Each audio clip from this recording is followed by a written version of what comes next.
What is up, my bros? Today we're going to talk about the advantages of having a 4-inch voice coil over having a 3 or 3.5-inch voice coil, anything smaller than a 4. So I'm going to share the top 5 reasons why you would want to have a 4-inch voice coil, and then at the very end, I'm going to tell you the trade-offs, the disadvantages.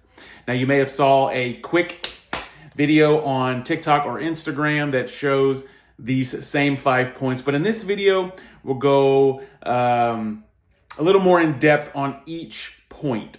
So we'll start off with number 5, lower distortion at high output. A bigger coil can maintain linearity better under heavy loads, reducing distortion and improving overall sound quality. Now with the Bass Blaster, as we've swapped it in, we're going to be talking about the Bass Blaster a lot because it's the 4-inch voice coil. It's actually my very first that I can remember 4-inch voice. It is 4-inch voice coil, not for me to play with, but for me to have on hand in daily drive personally.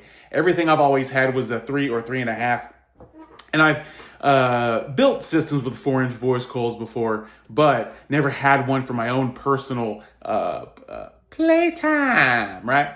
So that was number 5, lower distortion at high output. A bigger coil can maintain linearity. I think I already just said that. So number 4, improved durability. The added mass and larger winding area can handle more mechanical stress, making the subwoofer more durable in extreme SPL or high output applications.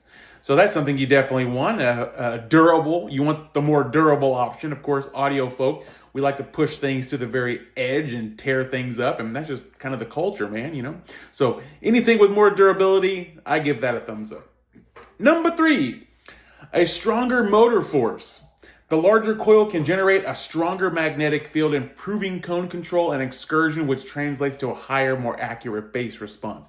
Now, as you saw in the free air video of the Bass Blaster with the 4-inch voice coil, running a little bit more watts than what it was recommended, we did find that the coil got warm. Well, that's natural. There's nothing wrong with that. But at 10 hertz, it cooled right on down, lickety split, man. But a larger coil generate more magnetic field. That's kind of obvious. More copper, more metal, more, right?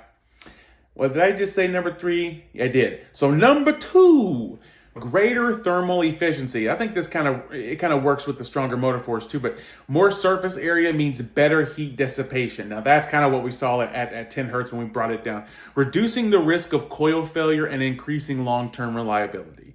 Well, that kind of also bounces off of durability as well. Reliability, durability, if you can use those as adjectives for your subwoofer, that's a wonderful thing, man.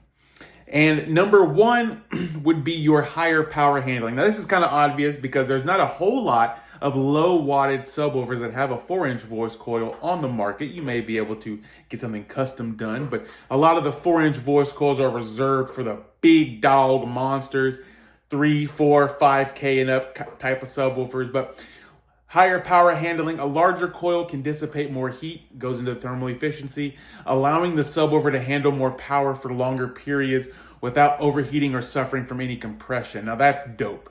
Duh, power handling, you know, gotta have more power to play with, or I'm sorry, more, I guess it accepts more power to play with. So that's obviously great, especially in the SPL world where you're gonna be really putting these things to the limits. But the trade-off, now here's the thing, you know, there's only something, you know. The trade-off is that a 4-inch voice coil can add weight to the moving assembly, potentially reducing efficiency and requiring a stronger suspension or motor structure to compensate.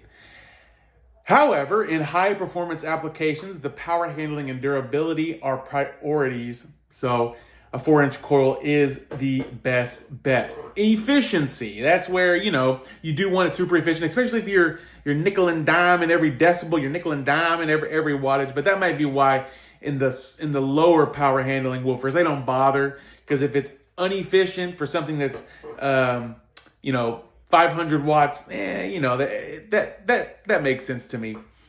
But yeah, I just wanted to run that down for you. And, you know, I'm going to put some shots of the Bass Blaster here in this video. That is a beautiful woofer. It's been doing great for me. I just kind of wanted to stop and run down some of the great advantages and the disadvantage of having a 4-inch voice coil. But I'm already seeing with the initial testing that lower distortion, that's that smooth throw, and the improved durability. Yeah, we gave that thing some meat right out of the box. Didn't even give it a time to warm up, stretch. Straight up, ka ka ka. And the efficiency with the motor, it doesn't need the biggest motor. That's subjective. Everybody thinks bigger is better, and it is. Especially if your old lady asks, right? But higher power handling, you got to have all those things. So anyway, I just wanted to run that down for you guys. I hope y'all are having a wonderful week, and you continue to have a wonderful week. There will be some installation shots of the 12-inch that I'll be dropping soon, editing some of that footage right now and adding in some things. Got a new decibel reader, so we'll be showing some differences from going from the previous 12-inch to the Bass Blaster. But right now, if you're looking at those Bass Blasters, the best time to buy, because with coupon code Bangin' Bros, you're going to get up to 15% off your Bass Blaster in 10, 12, 15, and the 18.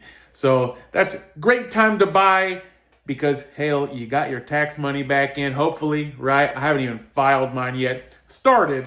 We're getting the ball rolling, but I have such a complex tax strategy with 1099s and all this other stuff that I gotta get write-offs.